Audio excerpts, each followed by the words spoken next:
News Jardin TV vous présente Bienvenue au Jardin, une émission 100% nature, plantes, botanique, jardin et jardinage, animée par Patrick Mulan et Pierre-Alexandre Risser. Aujourd'hui, c'est un jour associé à une plante qui est la scorsonère. Alors la scorsonère, ça vous dit peut-être rien la scorsonère, mais en réalité, alors on n'en mange pas tous les jours, mais on la mange sous un nom qui est erroné. Le salsifis. Et qui est une plante différente sur le plan botanique, puisque déjà dans l'aspect, le salsifis a une racine à une écorce blanche, et la scorsonère, scorsa negra, c'est-à-dire donc l'écorce noire, a une écorce noire. Et au marché, on ne trouve jamais de salsifis. Non, des scorsonères. Que l'on vend sous le nom de salsifis. de salsifis. Voilà, où l'écorce n'est pas toujours facile à éplucher. Ah ouais. Par contre, vous coupez des petites lamelles de salsifis dans une poêle avec un peu d'huile, vous les faites revenir, vous faites des chips de salsifis à l'apéro avec un petit peu de sel, c'est délicieux. Alors, est-ce que tu en as cultivé déjà ? Non, j'avoue que je n'ai jamais cultivé de salsifis. C'est une galère totale. La plante pousse très facilement. Ouais. Ça pose aucun problème. C'est la récolte, c'est l'arrachage. Il faut avoir vraiment une fourche très importante de manière à aller creuser pour extraire cette racine qui peut atteindre, 40 cm. 40 cm. Donc il faut y aller si on ne veut pas en couper des tout petits bouts. Donc il faudrait la cultiver dans du sable. Ben non, c'est pas comme une carotte, c'est une plante qui aime bien les sols consistants, qui a besoin de pousser dans des sols qui sont profonds évidemment, mais qui sont nutritifs. C'est une plante de la famille des astéracées, ce qu'on appelait les composés dans le temps, qui est sans doute originaire d'Espagne, ou du moins de la péninsule ibérique, peut-être aussi du Portugal, Scorsonera hispanica en botanique.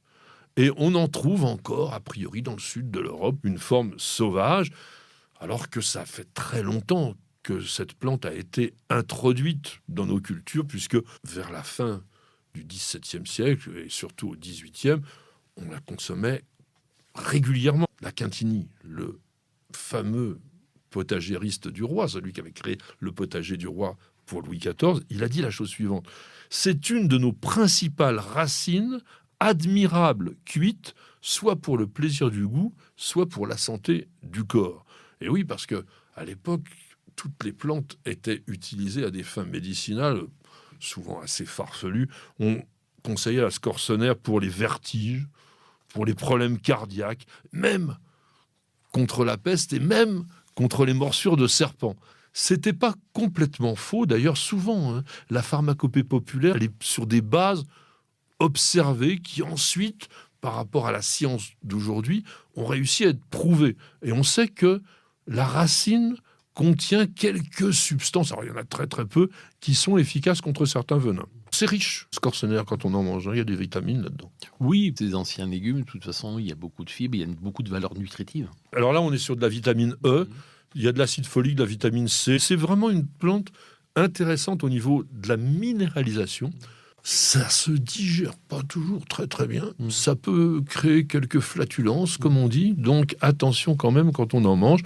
Ça vous fait un peu de ballonnement. Mais c'est très bon. Alors Pierre le disait, râpé, enfin du moins comme des chips, simplement sauté à la poêle ou revenu avec du jus de viande, accompagnant un rôti par exemple, c'est vraiment très très bien.